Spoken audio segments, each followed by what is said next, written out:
মনুনদীর পাড়ের বাঁধ শীঘ্রই সংস্কার সহ কৈলাসহরবাসীর স্বার্থে বিভিন্ন দাবি নিয়ে লং মার্চ এবং কৈলাসহর কুমারঘাট রাস্তা অবরোধ করলেন শত শত কংগ্রেস কর্মী সমর্থকরা।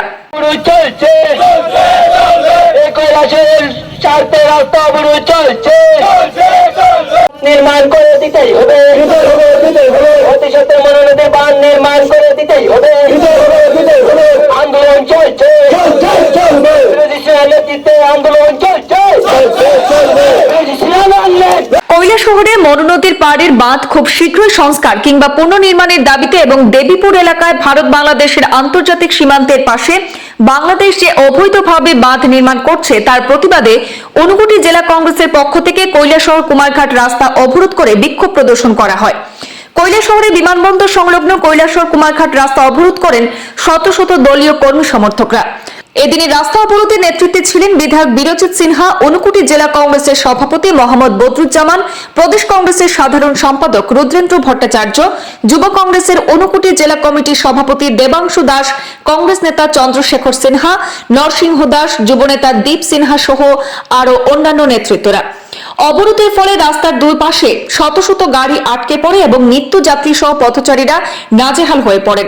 রাস্তা অবরোধস্থলে কৈলাসহরের মহকুমা পুলিশ অফিসার জয়ন্ত কর্মকার এবং কৈলাসহর থানার ওসি সুকান্ত সেন চৌধুরীর নেতৃত্বে বিশাল পুলিশ, টিএসআর এবং কেন্দ্রীয় আধা সামরিক বাহিনী মজুদ ছিল। অবরোধস্থলে বক্তব্য রাখতে গিয়ে বিধায়ক বীরজিৎ সিনহা জানান যে কৈলাসহর মহকুমায় মনুনদীর পাড়ে বাঁধের অবস্থা খুবই ভয়াবহ। খুব শীঘ্রই এই বাঁধ সংস্কার কিংবা পুনর্নির্মাণ করা না হলে আসন্ন বর্ষাকালে গোটা কৈলাসহর জলের নিচে তলিয়ে যাবে। তাছাড়া দেবীপুর এলাকায় ভারত বাংলাদেশের আন্তর্জাতিক সীমান্তের পাশে বাংলাদেশ সরকার যেভাবে অবৈধ বাঁধ নির্মাণ করছে তারও তীব্র সমালোচনা করেন। বিধায়ক আরো জানান যে আজ রাতে তিনি রাজ্যের মুখ্যমন্ত্রী মানিক সাহাকে ফোন করে বলবেন যে খুব শীঘ্রই কৈলাসহর এসে মনুনদীর পাড়ের বাঁধ পরিদর্শন করার জন্য এবং বাংলাদেশ সরকারের অবৈধ বাঁধ দেখে যাওয়ার জন্য। মহোদয়কে আমি আহ্বান রাখবো, আপনার পদস্থ অফিসারদের নিয়ে নিজের চোখে দেখে যান বাংলাদেশের এই পারে যে বাঁধটা। উনি তো শুধু ফটো দেখেছেন, যে নিজের চোখে দেখে গেলেই আমার মনে খুব ভালো হবে। এবং এই যে বাঁধগুলো যে মেরামতের প্রয়োজন উনি যাতে দেখে যান আমি আহ্বান রাখছি। আমি আজকে রাত্রেই ফোন করবো মাননীয় মুখ্যমন্ত্রীকে, অনুরোধ করব উনি যাতে একটা সময় করে যাতে এই ইম্পর্টেন্ট জিনিসের দামটা, কারণ সাংঘাতিক ব্যাপার।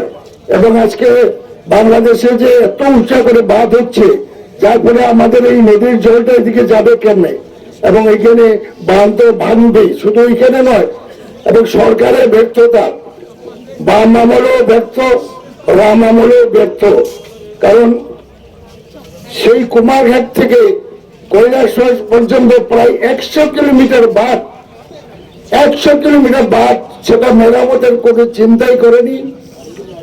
এবং এটা কিছু কন্ট্রাক্টরের কাছে, শাসক পার্টির কাছে কান ধেনুতে পরিণত হয়েছে। যখন টাকার দরকার তখন এখানে বোল্ডার ফালানোর জন্য টেন্ডার করে এই বোল্ডার গুলা জলে নামা ফালানো মাত্র গলে যায়।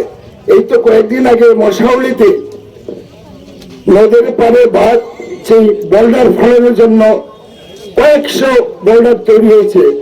মায়েরা ওইখানে, মহিলারা, পুরুষরা পায়ে পায়ে ভেঙেছে সেই বোল্ডার গুলো। আপনারা সাংবাদিকরা মাধ্যমে আমরা দেখেছি।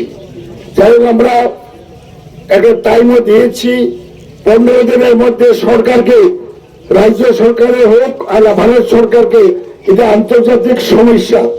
এই সমস্যা একটা আন্তর্জাতিক সমস্যা।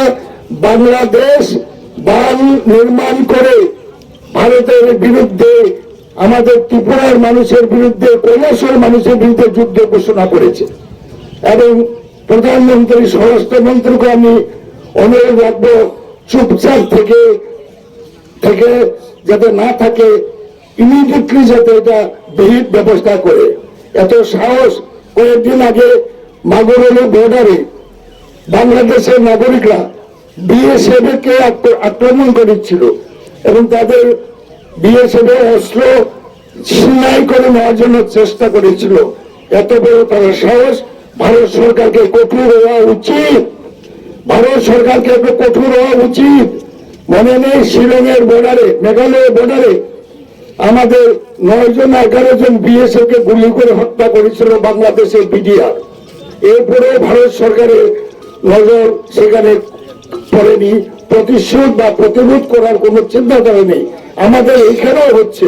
সুতরাং বর্ডারে যাতে আরো সিকিউরিটি বৃদ্ধি করে এবং বাংলাদেশের যে বাঁধ নির্মাণ হচ্ছে 0 পয়েন্টে বেআইনি ভাবে, এটা যাতে ভারত সরকার ইমিডিয়েটলি বন্ধের ব্যবস্থা করে, এটাই আমরা অনুরোধ।